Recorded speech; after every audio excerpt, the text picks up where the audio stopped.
And it always looks so easy on those video games. The owner of the car, who was in the passenger seat, gives a vivid illustration of what happened. Come around the corner.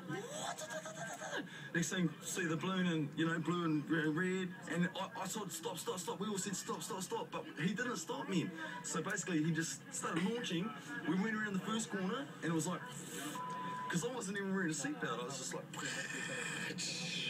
and then next thing we come around the second corner and just, next thing I just remember, man, just straight through the fence and then just, boosh. And it was just like, my car.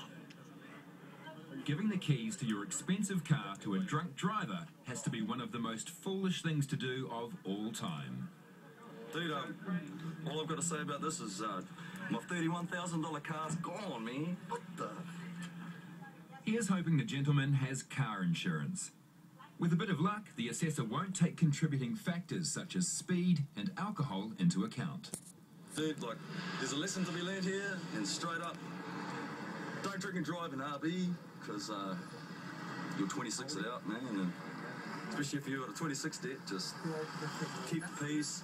For those that don't know what he's babbling on about, he's talking about his precious Nissan RB26 DETT engine, which is now scrap metal.